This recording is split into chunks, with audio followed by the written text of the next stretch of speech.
So now we've been learning the practical things.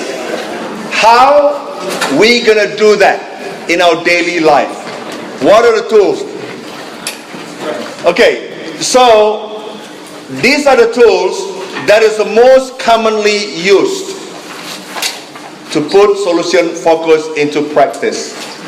The first one is called platform. We gotta start having the same platform, because we cannot communicate well if we don't have the same platform.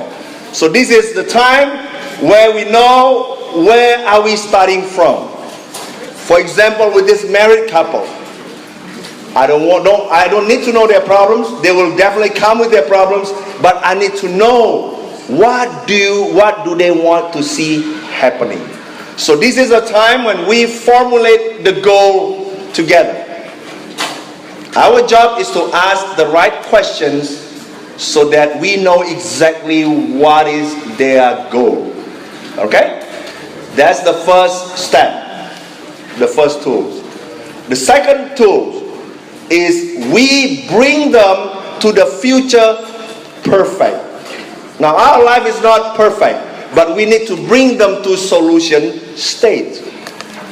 Now what is my future perfect will be different than other people's future perfect. For example, better communication in our marriage, maybe it's more like having more of quality time, paying attention to each other. Maybe to other couples, better communication means differently. So we just need to ask that. What if that problem went away overnight? What if now you have better communication? You bring them to that stage. This is their future perfect. And then the third one is scaling. We need to do scaling so that we know where they are now. Don't assume. We cannot assume. Even though we know the disciples of that person well, we have to be in the position of not knowing, and we have to know exactly where they are at. That's why we use scaling. The fourth one is the counters. We need to find the resources that helps them to move forward, to be able to reach this future perfect. And then the fifth one is affirmation. We practiced that already before. What's already going well? Just affirming, affirming, affirming. The sixth one is small actions. It's just tiny. It doesn't have to be a big one. Just tiny next step that eventually will make a big difference. So these are the 6 tools that commonly used. Okay, as a beginners, we use these 6 tools so that we could help people to find their solution. All right, is it clear? This is the 6. Okay, now you have more details in your handout, and I'm going to help you to look at the handout later and how you can go back and practice that at home. All right, now these all 6 tools can be put in one picture. Okay, so just imagine this. This is a platform. We need to basically know where we are going. After that, we're going to define the future perfect. What is their future perfect? Then we find the counters, the resources that they already been doing to make them go into that direction. And then after that, we need to keep affirming them based on their resources. Wow! How did you do that? How did you manage yourself to do that? Keep affirming. Wow, I'm impressed. Then they will tell you the small actions they can take. Doable. This is workable, doable action that they could do to bring them to a future perfect. And this is scaling that we use so that we know where they are at. Maybe they are at 3 and we need to bring them 1 point higher. Just 1 point higher. You don't need to bring them all the way to 9. In fact, Vania and I, we hardly bring people to 10. We bring people from 3 to 4 to 5. After that, they said, Harliem and Vania, we know what to do. We said, thank you very much. You don't need us anymore. And I think the beauty of this is, as we go through the counters for them to know the small actions they can do, they are responsible. We are not the one who tell them what to do, but they come up with what they can do, what they can achieve, and our job is just to move them maybe a couple steps forward, because once they know they can move a few steps forward, they have faith and confidence that, oh yeah, I can do this. And that is the goal of this whole approach. We give them the ball. We don't take the ball. Okay, so these are the 6 tools. Now, I want us to imagine a case, any case. Maybe your own life or other people's that you're helping. Okay, can you come up with any case now? All right? I give you some time to think about it. Imagine that. Oh, that person. I love that brother. Or maybe your own case. Okay? All right. Now, let's go through this. This is the first step, the platform or goal formulation. What needs to happen as a result of our meeting today for you to say that our talking or our time together was worthwhile? Okay? Now you can turn over to, let me see, this question.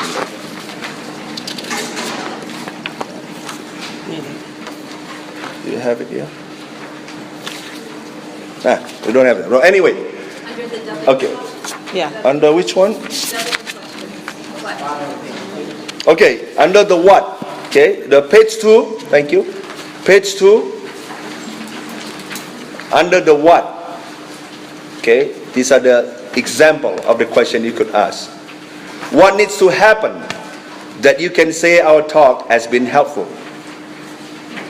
Sometimes people come, don't really know what they need to expect. You can ask, what would you say is the most important topic for us to discuss about? Okay? So start from there. Now imagine you already have that case, that person, or maybe yourself that you already imagine. Now ask that questions to that person. Okay?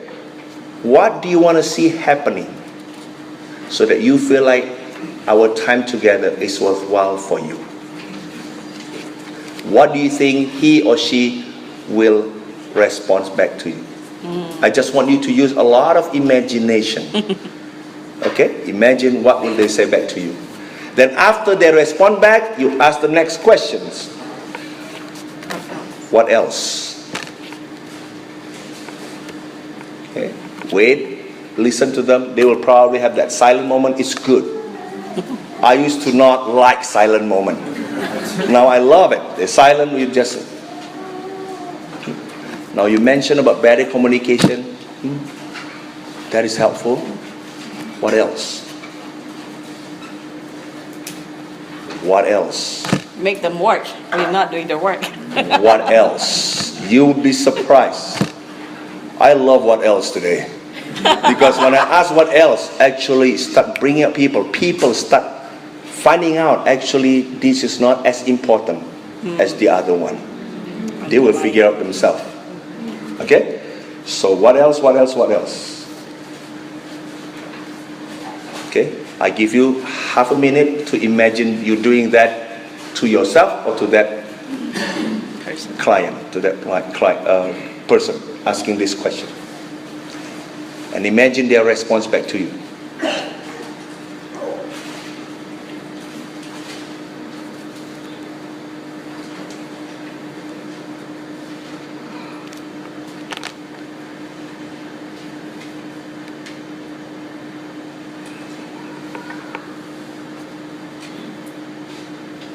Okay?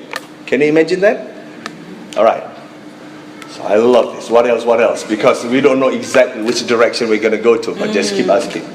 Now, the second one, future perfect, the desired result. Now, you bring them to solution state.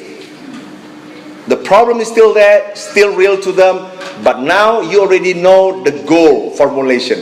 You already know they want to have better communication. Now we bring them to future perfect, want them to experience that future perfect. Suppose your communications is better. Suppose the thing that you want to see happen, really happening today, what will be different? So they are painting future perfect picture. Okay? Imagine that. What will be different?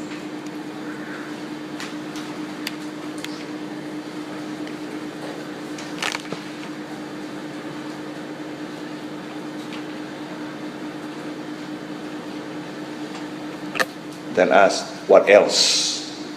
What else? For example, person said, I want to have better communication. Okay, suppose you already have better communication.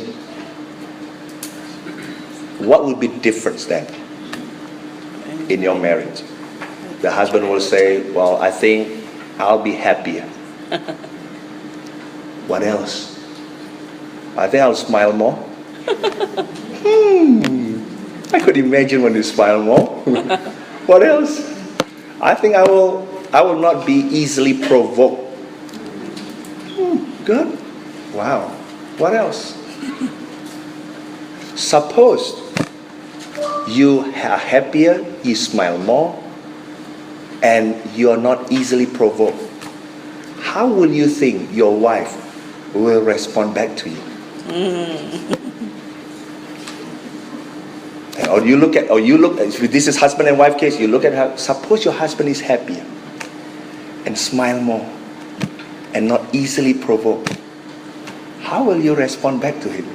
The wife will say, I think it's easier for me to respect him. Wow. What else? What else? What else? You start seeing people that came like Tom and Jerry, they start smiling. Oh yeah, within 5 minutes, 10 minutes, you start seeing them smiling. And then you say, what? And suppose your wife respect you. Suppose that, just mention whatever resources that she already mentioned. How will you respond back? I think that's great. I think our communication is better, and I think it's easier for me to communicate better with her. I think I would like to come back home earlier. You understand? Okay. Now you bring them to solution statement. Okay. Imagine that in your own case. Have you imagined that? Okay. Now third one. Okay, sorry. This is a questions that you could ask. Suppose you have achieved, you bring them to solution stage. What would be different? What resources did you use? How would you recognize it? How did you do that? Okay, this is the question that you can see in. How did you do that? How did you do that? You have a list of questions. Yes. How? Okay. How? How did you find out? How will you know? Okay. Look at the how. Okay. How did you find out that you could do these things in this manner? Okay. How did you manage yourself to do that? How did you be able to smile? How did you manage yourself to do that? Let them go and tell you more of their resources. And note that in the W question, we never ask why. In solution focus, we never ask why. Why? I think. Yes. And my first question when I learned solution focus, I like to ask why. Okay, let me tell you why. When you ask why, people start telling you the problems. Now, the research has been done for 30 years. They know how our brain functions. You don't need to ask why. You can ask them differently. When you ask differently, you still be able to help them to find a solution and still dealing with the issue, okay, without asking the why. Let me give you an example. Let's say they have communication problem. Let's say if I ask this question, why do you have communication problem? What do you think they will answer? Because he's the problem. He doesn't have time. They will go back to problem talk again. You see, it's so easy. When you ask why, you will go back to problem talk. So ask. You can say, okay, you can ask in a solution-focused way. This is the way you ask.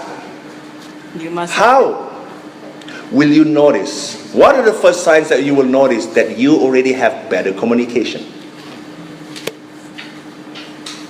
Oh, I think he will start paying attention. See, they will start telling you the solution, the things that they want to see happening.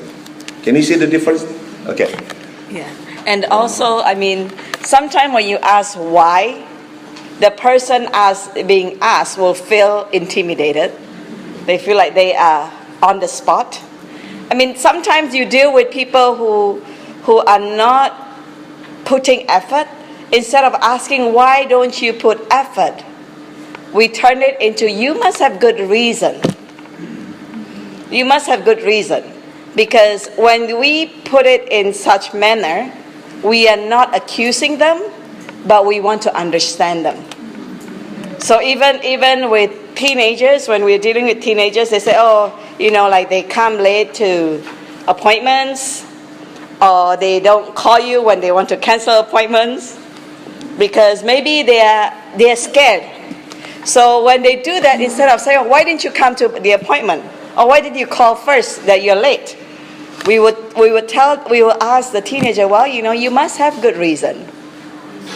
Then when you do that, the client or the teenager will feel like, oh, okay, you know, I'm not being accused first place, but they want to understand my situation. Yeah. So in solution focus, we say the why question is, it's a no-no. It's banned. Okay. All right. Now, you see, we got to find the difference that make the difference and ask about it. Because people will start telling you, oh, I want to have better communication. And then I usually will ask them, okay, what difference does it make? And then when they tell me, eventually they'll figure out, actually that doesn't give a lot of difference. So they themselves will start redirecting themselves. And basically will tell you the thing that will make difference, that is worthwhile for them to discuss about. Okay? Yes? Just follow up with wife's example. Okay. In that case, if the teenager is late, how do you not, I mean, I know it's not a rule, or maybe it is a rule. How do you deal with the issue of that they were late? You ask them why. And then you start saying, okay, I know you must have a good reason.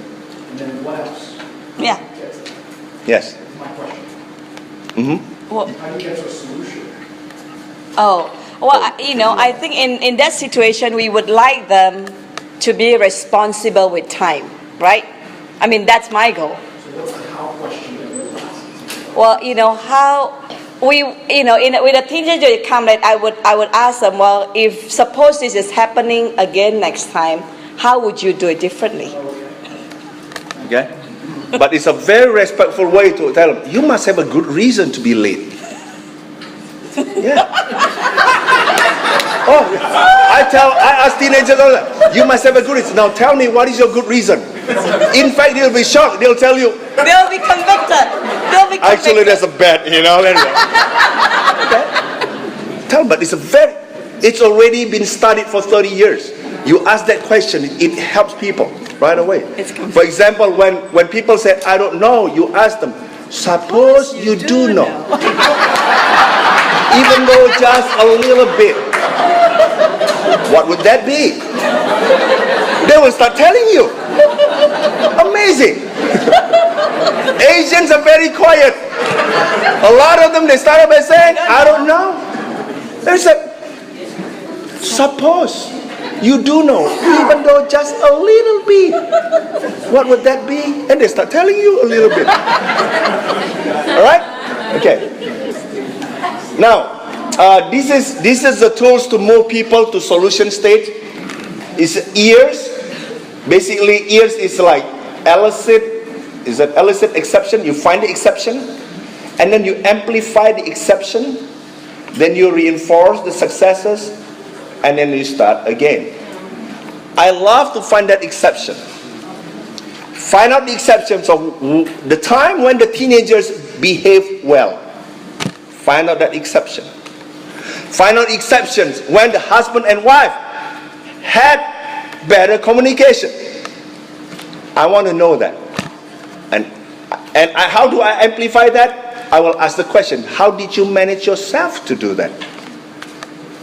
You're supposed to be able to have a fight that time. But you know what?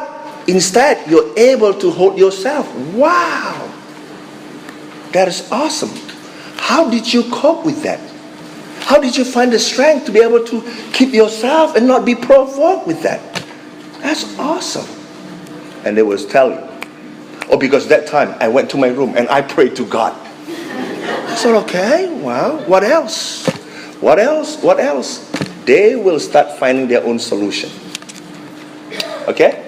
So these are very powerful tools to move people towards the solution.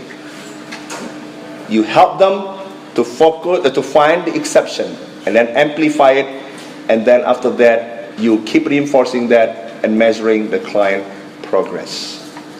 All right. This is the example. Tell me about the most recent times when this happened, when your communication is better. Tell me about the most recent time. Tell me about the times when this is a little bit better. How did you do that? How did you manage yourself to do that? What were you doing differently then or during those times when things are a little bit better? What would your best friend say you do when things are going a little bit better for you? You start giving them a circular question. Circular question is this. You ask them who will notice when they do a little bit better. Let me give you an example. Wow. Suppose you are happier. You smile more. Who would notice? Who would first notice the changes in you? You can start from your household. Sometimes I ask people, who would notice? They said their small group would notice. Okay. Then what do you think they will say to you? Oh, I think they'll be excited. This is especially towards the weak brothers. They usually will avoid coming to church. And when you ask this question, you start seeing their eyes change. You see their manner change. I said, okay, who would notice when you smile more? They'll say, well, I think my small group leader will notice. Who else will notice? I think the group will notice. Okay. So, what do you think they will respond back to you when they see you smile more? I think they will smile. They will hug me. So, wow. What else? What else? Suppose they do hug you. What happened to you? I feel encouraged. See, they start realizing, and that will actually empower them to actually want to do that, which has been blocked for decades, for quite some time. You start seeing the brothers. We have helped so many brothers. They were like that. They did not like the fellowship. They feel so tired to come to church, have to come to all this kind of commitment. When we ask that questions, they start telling you what actually they want to see happening. And they will eventually tell you what are the things that they want to do so that they can move forward. Okay? Vania and I, we have a ministry, about 200 people, mostly businessmen and professionals. They travel a lot. They have a lot of responsibilities. We are very excited. For the last few years, we hardly have people that fall away. We hardly have people that come missing. These are the group that usually will miss because they have appointment, they have to fly there, they have to go there, business, and a lot of pressure in their workplace. After we start doing for solution focus, in fact, I start inviting few brothers that own business, a director, to learn this, and they start putting this into practice in their workplace. let me tell her, they're happier because they feel like right now they don't have to fix people's problems now. So that really helps them. All right? Okay, so let's move on. This is a scaling question. This is the third one. You will ask these questions. On the scale of 1 to 10. 10 is your future perfect. 10 is when your communication is better. Okay, then please describe it. When people said communication better, you said, okay, how will you know their communication better? They said, oh, if my husband already pay attention to me, if my husband give me more time. Okay, so I will repeat that. On the scale of 1 to 10, 10 is the time when your husband pay attention to you. Your husband give time to you. This is their perfect. Might not be your perfect. It might be low for you. But for them, that's our future perfect. We have a case that the wife said, if my husband wake up in the morning and can just look at me, that's their future. That's her future perfect. That's how hopeless their marriage was before. But that's their future perfect. For us, that's pretty bad, right? That's what happened. And in the past, I will go and nail up that brother. I said, let me tell you, you couldn't even look at your wife? What's wrong with you? What's your problem? Then we start getting problem talk, right? So I said, on the scale of 1 to 10, 10 is your future perfect. And 1 is things at their worst. Where do you put yourself on that scale? You know what people will say? 2. Some people, the real negative one, will say -10. See, solution focus, they already know how to ask the question. Even people are so negative, we found a case people said -100. You know the way we respond back? We said, wow, -100. So tell me, tell me what tells you that it's at -100 and not worse?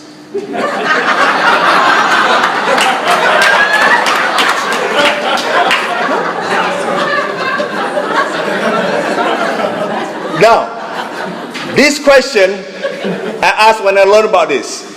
You know what I realized today? It's not about 1 to 10. It doesn't matter. You can make it 1 to 100, doesn't matter. But people need to know where they are at. And the scaling will just help you. And it's relative. Your scale is different than his scale. Everyone's scale is different. But you just need to bring them to realize where they are at right now. Okay? Some people, they said, well, actually from 1 to 10, I'm at 1. So, okay, tell me why it's at 1 and not worse. You know what? Many people said, because I still come and meet you. I said, good. Wow. What else? I feel like at times when I still feel like I still pray for it, even though I feel hopeless, but I still pray for it. So I think that's what make it 1. Okay, what else? You find the resources. All these questions help you to find resources. All right? So that's the scaling questions. Now, it's very important. Okay. Let's say this is scale from 1 to 10. This is where they are at 4. You want to know what are the past resources that they have. Oh, because I still feel like there is hope. Because I feel like I became disciple many years ago and I don't want to give up that hope. Because I still push myself to come and meet you. Whatever the resources. Then from here, you will help them to move to solution stage because you already know their future perfect. And you need to bring them to find out their own step, their own action to move up. My goal is never bring them to 10. My goal is to help them to be able to come up with action step so that they could move forward. This is amazing thing. When people already have the feeling of moving forward, they have more confidence. And they have the momentum and eventually they will like to do it themselves. This is the beauty of solution focus. I don't need to keep following up on them. In fact, they are the one that will tell me, Harlem, you know what? Thank you. Just pray for me. I'll tell you if I need help. I said, thank you very much. Solution focus is not good for profession.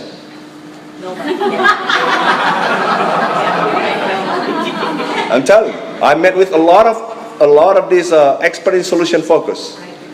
They live a very simple life, because that's why it's called solution focus brief therapy. It's so brief. 1 or 2 sessions, they don't need you anymore. If you want to have a good professions, you want 20, 30 sessions. You charge them 30 sessions. Okay, with this one or two, twice. We rarely meet with people like 10 times, rarely.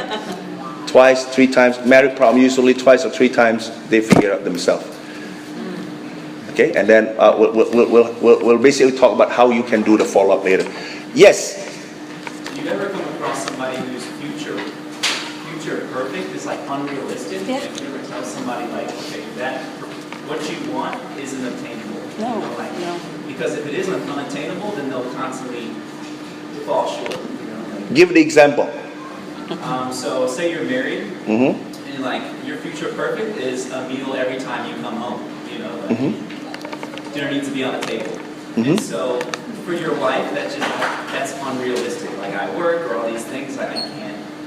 That's just we can't get there. So you know, Yeah. how do you? Yeah, don't worry about it. That's the future perfect. That's the 10, right? Meals every day. Serve me whenever I come back home, right? Whatever. Now, with that kind of husband, maybe the scale is maybe a 2 for the wife, or 1, right? It's okay. Because when the wife start doing this, doesn't matter. Start moving forward 3 or 4 points higher. They already start having a better relationship. And then eventually, you know what? This might not be their future perfect anymore. They change it. That's why our follow-up session is not about have you done it. What has been? They come back the next week, they tell me, you know what? I figured out something else that is even better. I said, wow, that's good. They find out another route, better. Yeah. So we have to go this way if they already figured out Yeah. other ways to do better. Yeah. I think the goal for us is not to figure out what's the reasonable or obtainable future. The goal is for us to help them move forward. So once they can move forward 1 or 2 steps, they would have the energy, they would have the faith to keep on moving forward. Yeah. Yes. How do we ensure that we are not attaining a mediocre level? For example, if the 10 is, okay, I want to make sure that this is horrible, but I've heard it, that my husband doesn't beat me. Beat. And yeah, Yeah. that's, you just talk. Then how do you make sure that, okay, wow, that's, yeah, you know if you help the person, how do you influence the scale so it's not so low? So what do you want instead from your husband? Or something. I don't need to know someone like, I don't want this, I don't want that. I want to know what you want. So what do you want instead? Just give example. Pardon me, I'm saying if someone's coming to you and their scale is low, and how do you help them? Okay. So you're not just helping them, okay, great, that's... Understand? That's why the goal formulation is very important since the beginning. Because if you don't have it right, and if you don't have the right future perfect, the scale is going to be off. So it's very important for us to get the first 2 right. Yeah. Because you don't want to get into the wrong scaling. Yeah. You know what I'm talking about? See, I think just now you mentioned that their goal was, the goal for her was for the husband not to beat her. But that's still what she doesn't want. So our question is, what do you want to see happening? Then the wife will say, well, I want my husband to treat me with more respect and to love me more. Because that's a want. We don't want to get them to set a goal in, I don't want this, I don't want this. Just like the menu, remember? Okay? And what tells you that your husbands already treat you respectfully? We need to know that. And you know what, with the husband there, it's really helpful because it's very clear. Yeah? Okay? Okay, thank you. All right. We'll move on, or you want to ask questions first? Yeah. We can open it for questions. Move on? Okay, let's move on. All right. The fourth one is the counters. Okay? And you can affirm. These are basically the tools. What tells you, okay, the next question is, okay, after you know, on the scale of 1 to 10, 10 is your future perfect, 1 is things that well. Where are you at right now? Let's say you said at 3. And you said, what tells you that you are at 3 and not worse? You ask, what else? What else? What else? What else? Then you can find the resources. Okay?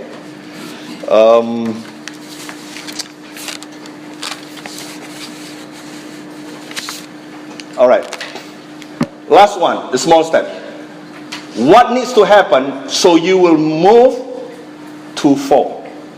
Suppose you're at 3. Okay? Because the scale before was at 3. Now you said, okay, what needs to happen so that your communication will move to 4? The person will say, well, if we just maybe if we just get schedule together, I think they will make it 4. I said, okay, what else? What else? What else? What else? Okay? Can you imagine that? I love it because you know what? The whole time I'll be just asking questions and waiting for answers. But that helps me personally to know the person better. And I love it when people's like, and then the last question I ask them, how confident are you from a scale of 1 to 10 that you will do this action that you just mentioned from 3 to 4? They will say, from a scale of 1 to 10, 10 very confident, 1 is not confident at all. I'm probably at 4. Okay, don't say it's bad. No, don't say that. You said, okay, it's 4. Okay, tell me, what needs to happen so that your confidence will go up to 5? You know, I have brothers, a lot of times they say, bro, if you could just follow up on me, I think it will be at 5. If you just remind me, if you just pray for me, I think it will be at 5. Then I know how to motivate, how to help that brother because he tells me how I could help him to be more confident in the step, in the solution that he himself has set for himself. Yeah. Can you see the difference? Okay. Yes. Can you explain more clearly why you would, in your question, you asked, how can you go from a 3 to a 4, rather than I think what us would think, well, why wouldn't you say, how can you go from a 3 to an 8? Bro, I want to go. In the past, I wanted 10, brother. Okay. Again, the scaling. It's not about parameter. the grading. People will say 2 or whatever. We need to help them to move forward and progress. Yes, small progress. People, if you said what needs to happen for you to move from 3 to 8. It's overwhelming. Okay? And a lot of times they don't even know, especially with the people that you just started helping them. They have no clue. But when you said 3 to 4, it's a small step. Yeah, that's doable. And they said, okay, you'll find out. Wife that said, if my husband just hold my hands, I think that's already 4. Wow. Okay? You know, when the husband listens to that, they feel I can do that. I can do that. Another romantic dinner.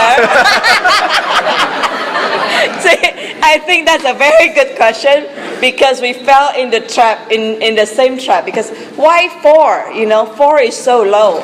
But see, the numbers doesn't say anything. The numbers is just to help us set the small progress. So the goal for us in Solution Focus is how do we help our client to have the faith to make small progress. Okay. I'll tell you, for leaders or even for whoever that works in the office, that you supervise anyone, you can eventually, after you understand this, you can use these tools and you can expand it to Evaluate. whatever application. For example, I helped out the brother that always have problem finding a job. Basically, I said, okay, what do you think are the 2 or 3 competencies that you need so that you'll be able to get the job that you want? I mentioned 3 competencies. So I'll write down, I'll basically draw a line, scale line from 1 to 10. A, first competencies. B, and then another scaling, and then C, another scaling. And I said, okay, 10 is basically the competencies of, let's say for example, a discipline. Need to be on time. That's your A. From a scale of 1 to 10, 10 meaning that's a discipline that you feel you need to have so that you can get a good job or you can actually be promoted. Now, 1 is things at its worst. Where are you at? Usually, this brother will say 1 or 2. We say, okay, then we bring them up to scale. And then the second competency is B, whatever. And you help them. It's amazing to see the result. You help them to hold themselves accountable. Okay? So that we can apply that in a daily work. Okay? All right. So what if the case is so bad that the client is stuck? Yeah. That's okay. We have what we call the miracle question. Okay? This miracle question, the way you set it up is you have to make it so comfortable because the person is so stuck, so hopeless, they couldn't even see anything anymore. So basically we'll say, okay, do you still believe in miracle, bro? I don't know. The brother said, oh, I don't know, oh, maybe. Now, this is probably a bit awkward to you, but I just want you, this is an odd question, but I just want you to be able to just follow along with me. Now imagine, today we are getting together, and after this, you go back home, you have your dinner, or do whatever you usually do, and then you go to bed. And while you're sleeping, miracle happen. But you don't know because you're sleeping. Right? Miracle happen. But you're sleeping, you didn't know. And then you wake up in the morning. What are the first signs that you notice in your wife that will convince you or that will tell you, miracle did happen last night? Wow, I couldn't believe it. What are the first signs that you notice in your wife or in your husband? This is when the wife said, if my husband wake up, he just look at me. Say good morning, honey. That's a miracle. Let me tell you, it's so sad, but that's what they said. If my husband can just wake up and look at me and smile at me, or say good morning, honey, that would be a miracle. Let me tell you, you start it from there, and then find the resources, and then you work it from there. Miracle question is so powerful. There's so many stuck cases. Using miracle, it become unstuck. Then you can work on it. Even from a very low scale, even from -100, it doesn't matter. You can help people to move forward. All right? Do you have the picture of that? Okay.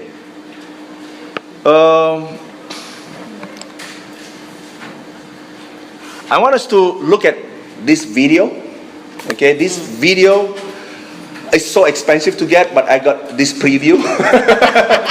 But I just love it. It's I think you guys have, I don't know if any of you have watched it, but it's by this professional photographer of National Geographic. His name is Do It. Yeah. No? Okay. just watch this, and after this, I want to know what you guys learned from this movie. All right? Yep.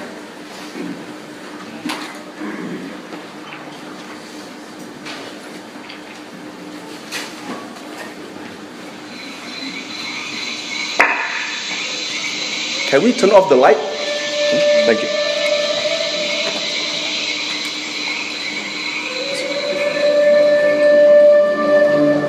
I'm DeWitt Jones. For 20 years, I worked for National Geographic, photographing stories all over the globe, creating extraordinary visions. I learned a great deal from these visions, about society, about geography, about people. But the vision that most changed my life was not photographic. It was an attitude, a perspective that exists at the core of the geographic. A vision so simple, yet so profound. A vision I'd like to share with you. Celebrate what's right with the world.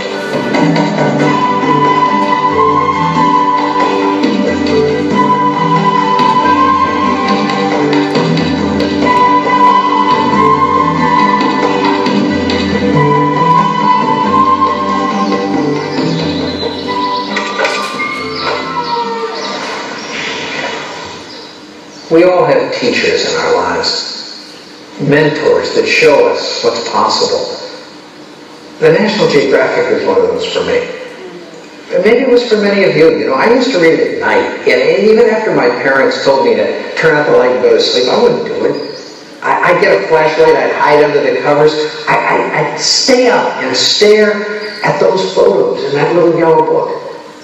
Pictures that showed me the possibilities the world had to offer. I never thought I'd work for them. I never thought I'd shoot for them. They began to influence my life long before I even knew I was a photographer. Why? Because they had a wonderful vision. What they charged me with every time they sent me out was to celebrate what was right with the world rather than wallow in what was wrong with it. That's why we keep them. We all do. I mean, it's a national sacrilege to throw away a geographic because they celebrate what's right with the world. And nobody wants to throw that away.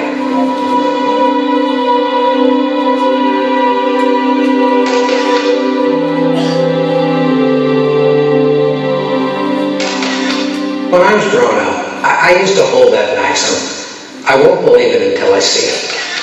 Yet the more I shot for the geographic, the more I realized that I had it backwards. That the way it really works is, I won't see it till I believe it. That's the way life works. Well, I believed it. I believed the vision of the geographic, and the more I did, the more I'd see it in everything. They'd send me out to places I'd never been. I believed there would be beautiful landscapes to photograph. They'd appear. I believed those landscapes would be full of wonderful people. They'd be there. I begin every assignment, every day, every shot, trying to celebrate what was right with the situation rather than what was wrong with it. When I started, I had no idea how powerful that vision would be, how much it would change my life. But vision controls our perception, and our perception becomes our reality. Celebrating what's right with the world. It was a vision that had purpose and passion for everybody at the Geographic. Do you have a vision like that? Not just for your organization, for yourself. You know, a vision that you could put into 6 words that every morning when you say those words, you say, yes, that's what you're doing, whatever it is you're doing. Because when the vision is clear, then passion and creativity are there as well. Yeah. I know that. I know that because I lived it. All of a sudden, I wasn't just looking at those pictures on the printed page. I was there, and what an incredible place there was. From the highest mountains, to rivers drenched in sunlight, to rainbows and seashells. Everywhere I looked, there would be amazing beauty for me to photograph. And in the geographics view, man was an integral part of that beauty. Not something separate, just as beautiful, just as magical as anything else on the planet. And when I celebrated the best in people, I could see that. I can see it in the faces of those at work, or the body language of those at play, those in their youth, or in their age. Can you believe this guy? I thought this was going to be a good shot before he smiled. I would see it. I would see that light that shines not on us, but from within us. From within us when we trust enough to let it out.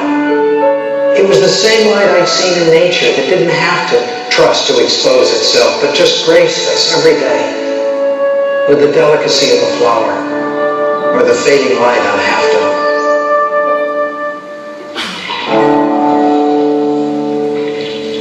Yet the more I celebrated the beauty of the world, the more I found a conflict growing within me between the geographics paradigm and the worldview that I'd been taught since I was a child, my intellectual paradigm. You all know it.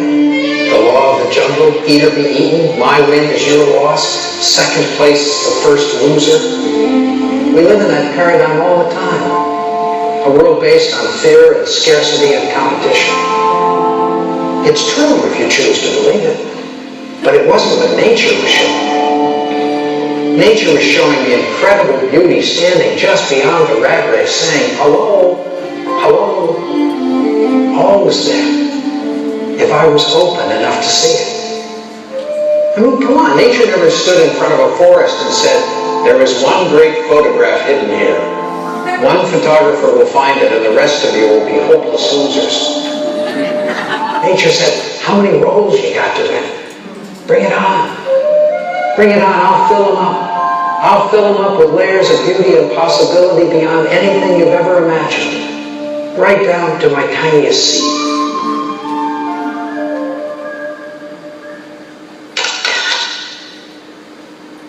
Do we choose to see those possibilities? Do we truly believe that they're there? Perception controls our reality, and if we don't believe it, we won't see it. I remember one time they sent me up to the Selkirk Mountains of British Columbia, and I came upon this great field of dandelions.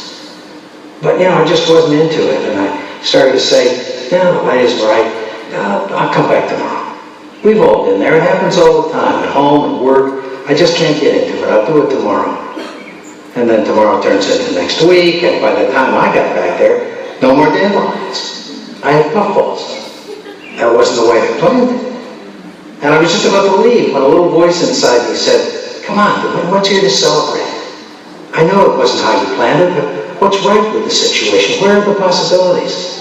And before I knew it, I was in the puffballs, over the puffballs, at eye level with the puffballs, under the puffballs, looking at them from every angle until, whoa! Oh, that's what I found. It was there. It seemed it was always there, if I was open enough to see it.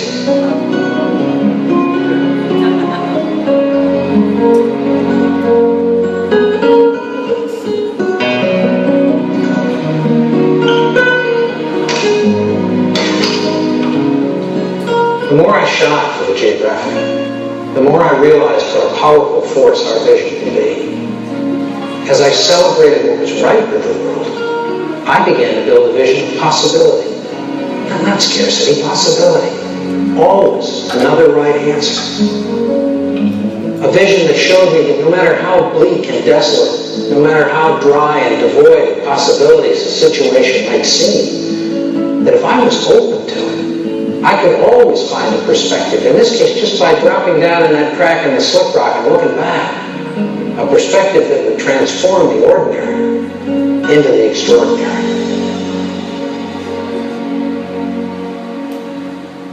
How open to possibility does our vision allow us to be? Open. I mean, really open, even when we think we know what the answer will be. I was shooting recently in Marine World, and I got the shots of the whales and the dolphins, and I'm heading back to the car, and I saw this kid standing in front of the dancing fountains. Dancing fountains, where the water comes out of one, goes up, and goes into the other, and up, and into the next one. And this kid had his hand of a source. And he was ready, and so was I. And he was waiting, and so was I. And I knew what that answer would be, and I nailed it. But I'm not putting on the brakes. I'm not taking my eye off the viewfinder. I'm staying open. Because if I didn't, if I thought this was it, I never would have seen this one. Celebrating what's right with the world. It not only keeps us open to possibilities, it gives us energy. When I'm setting up a shot, I always begin by saying, what's exciting? What's here to celebrate? What's the very best the shot has to offer? And then I try and enhance that and get rid of everything else. Instead of starting out as we so often do by griping about what's wrong with the situation, what's right with it? Because by celebrating the best, that allows us to fall in love with it. That connects us with our passion. That emancipates the energy. By celebrating what's right, we find the energy to fix what's wrong. As Michelangelo once wrote, I saw an angel in the stone and carved to set it free.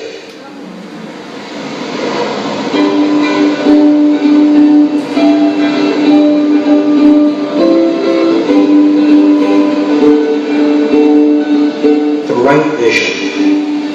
It keeps us open to possibilities, it gives us energy, and it makes us much more accepting of change. Change.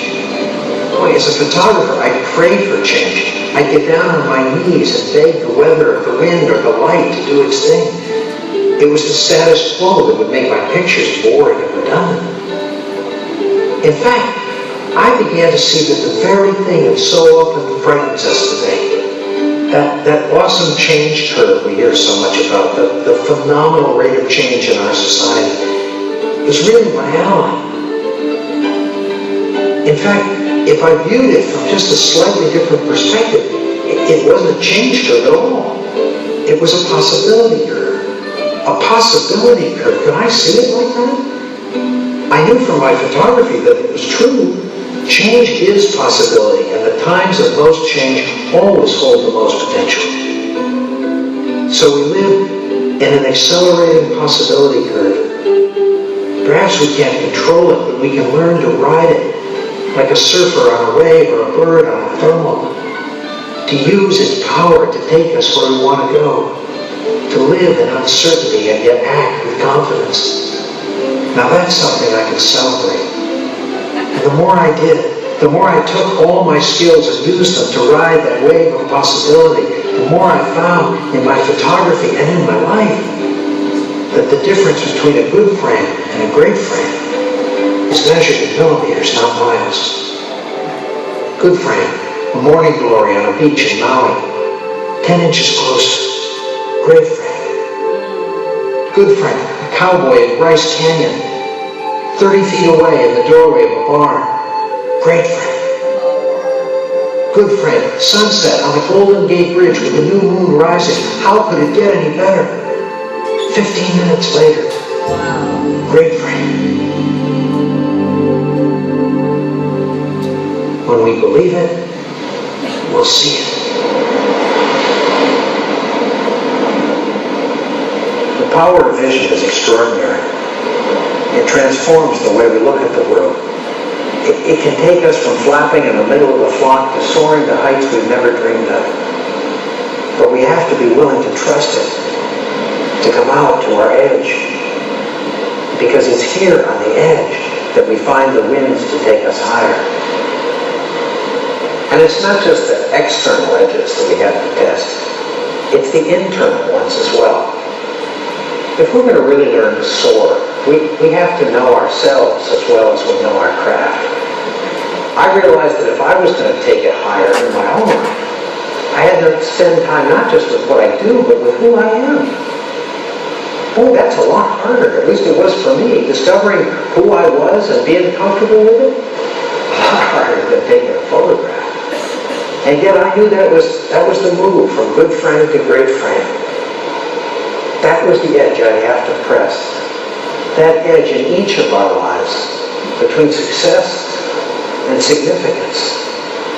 That subtle edge between being the best in the world and being the best for the world. Not an easy shift. But every time that I lose faith that I might ever be able to make it, I need someone who had. And they'd serve as a beacon to show me it was possible. I met such a person on Scotland's Outer Hebrides. Her name was Marion Campbell, and she was the finest weaver in all of Scotland. She was a national treasure. She'd been cited by the Queen, and she lived in the tiny town of Clockwork. And I had to photograph her, and I went to her house and knocked on the door. She came out, lovely woman. And she said, "Can I help you?" And I said, "Yeah, I'm from National Geographic, and I want to photograph you." And she said, "Wait, my brother is very sick upstairs. He may be dying, and I'm taking care of him." And I felt like a complete idiot, you know, why? I began to apologize. I backed off, and she stopped me, and she said, wait, give me an hour, and I'll be ready." And she closed the door. And I wandered around the village thinking of the extraordinary presence of this woman. Why, when her brother was dying, would she give me time? And then I heard the hand shuttle being thrown across her loom, and I found her in her weaving shed, lit only by the light of the window. And she showed me the yarn that she'd spun by hand.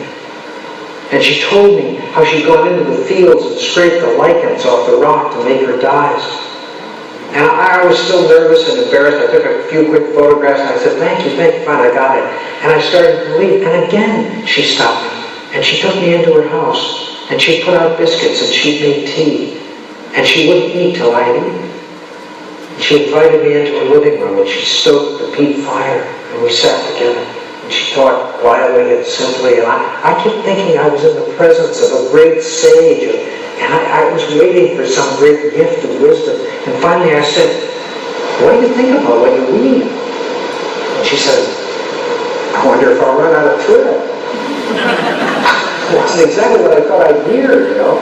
And she must have seen my discomfort, because she smiled at me and she cocked her head and she said, when I read, I read.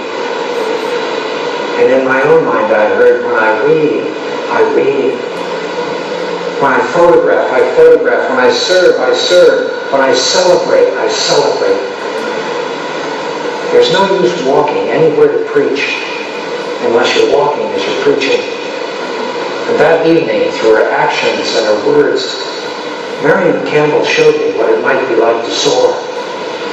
She was who she was, with discipline, with grace, with total lack of ego.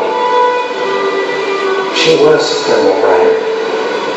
Not just the best in the world, but the best for the world. Could I do that? Could I trust my own values and vision enough to step out beyond my own edge? To find a new balance in my life? Not one of limitation, but one of possibility.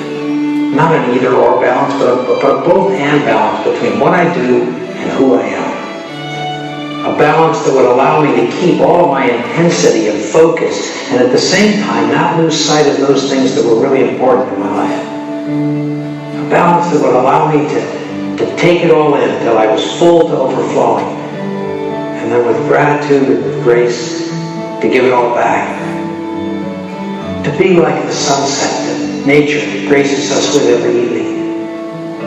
To put it all out there, to publish it in my life, the very best I had to offer without any regard to whether it was received or not.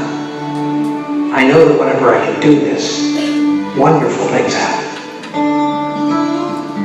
I photographed the Highland Games in Scotland for an advertising campaign for Doer Scotch. And we were photographing these huge guys throwing these weights around. It was great fun, but you know, I couldn't get my eye off the guy with the coat. He was the judge.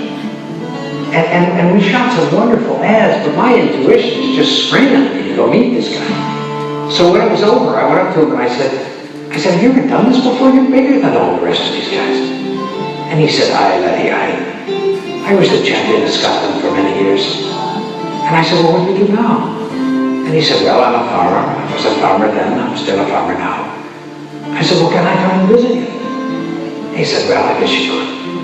And so I dragged my whole crew down there the next day, and big boy. And we found this weight, you know, that he hadn't thrown in years, and we took him out in his front field, and talk about being your own bank. He was just lost in the very best that he had to offer. And so was I. I mean, I didn't care if I was getting paid or shooting for doers. I was just falling in love through the lens, celebrating what's right with the world. And the art director took those pictures and turned them into this ad that said, for 25 years, Henry Gray won the cheers of the crowd at Scotland's Highland Games. And even now, he likes to get out and throw his weight around in the privacy of his own backyard. This ad won all kinds of awards, but I didn't care. I got to meet Henry. And a couple of years later, we were back in Scotland and near where Henry lived, and so we stopped and we went over to his house. He showed us how he framed up the ad that we'd sent him. And he and his wife came out in the front yard and posed for pictures. And then he said, come here, laddie, I want to show you something. And he turned that ad around and it was covered with signatures. And I said, Henry, what's this? And he said, well, laddie, I ran that ad all over the world. And all of my relations in New Zealand and Australia and the US, they all saw it, they all called, and they said, Henry, is that you? And I said, aye, it's me. And they said, well, we think we better come back and check on you. And so because of that ad, they had the first Great Clan reunion in more than 200 years. We never know where it's going to go when you publish it in your life, when you give it all back. You just have to do it and believe.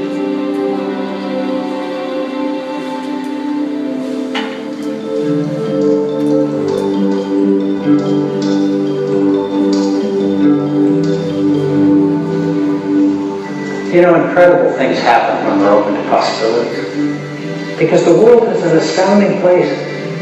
I first saw that on the pages of the Geographic when I was a kid. We can see it now, every day, if we're open enough to it. If we hold a vision that fills us with energy, takes us to our own edge, gives us the courage to soar, that allows us to celebrate what's right with the world.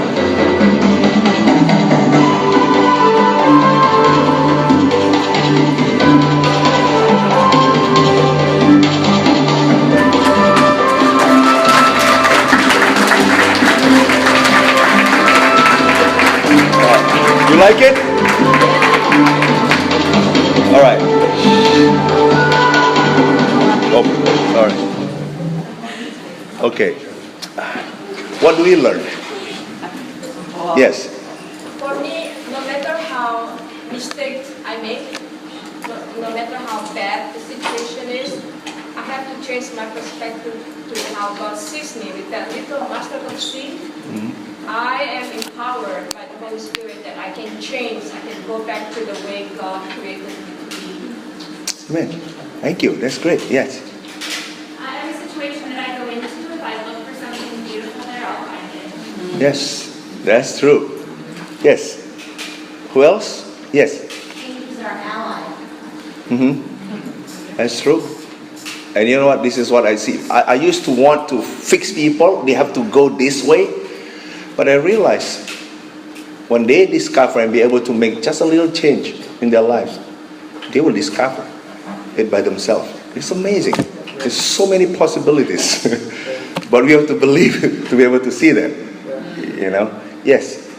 It made me think of a scripture that I like to pray for my children. It's Psalm 119:18 that says, open my eyes that I may see wonderful things in the law. Yeah. It really made me think of that if I just think of that and pray of that more, that God will show me the wonderful things. Amen. Awesome. Yes. I love the part where he kind of showed like a good shot and a better shot, and just this idea that like you can kind of reframe the same situation and see something so much more positive and more beautiful in it. I mean, it teared me up like watching it. I mean, it was really profound. I think just to think that you can just change your angle ever so slightly on a situation, and it becomes art. Yes. Just change the question a little bit. Yeah. It brings different perspective right away. Yes. Yes. The thing that I think that also shows it also takes time. Like it's not necessarily quick. It's the moment how sometimes you just spend a lot of time and you go back and you find it just so it makes it. Yeah. Yes. I basically replace what's good with the world with what's to celebrate with people. And because for me, it's harder to deal with people than to deal with nature. Yeah. Yes, who else? Yes.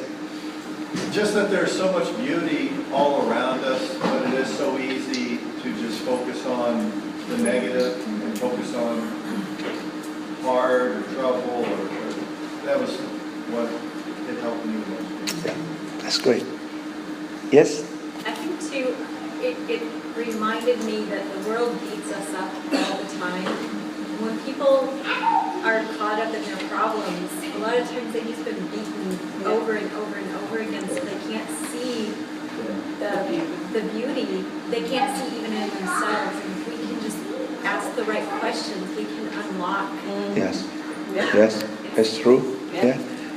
So there's a point where he's talking about nature not having limits, but the world kind of puts this bounds on things, and it mostly tries to drive at fear, right? This notion that there's only a small amount of things, and the fact that he says, hey, no, nature is boundless, and you can have that same opinion of the world rather than trying to focus in on this notion of scarcity. Right, that's true. Yes? Yes, we. I grow a lot, so you start to look for it, then you don't see intent at first and say, I don't believe in to see. The miracle of seeing happens when you start to believe in it. The miracle is when you look around and see what has been done right for the world. You see other people's hands, the unobtainable obtainable. Right, great. Yes? That inspiration is contagious. Kind of how he was a child and he saw the National Geographic books and he was so inspired by that. And then how he took that inspiration and applied it to himself. And now he's inspired and now he's inspiring everyone else. That you could just be the example yourself, you know? Exactly. That's why it's very important. Solution focus is not about just a technique. It's about us changing ourselves. I shared it. It took me weeks to learn this concept, so easy, but to change me, it took me 6 months because I was so impatient. I was not a good listener. And still, today, I still have to learn to listen. But I think we should be able to apply this principle to our own self and change our mindset. Don't keep asking what's wrong with me. You gotta see, okay, what you really want to see happening in your life. Our God is God of hope. Okay, that's what I think I like about our God. Okay, all right. Yes. I think that one of the things that stuck with me was when he was talking about having a vision for yourself, that as you have a vision for yourself, your perception becomes your reality.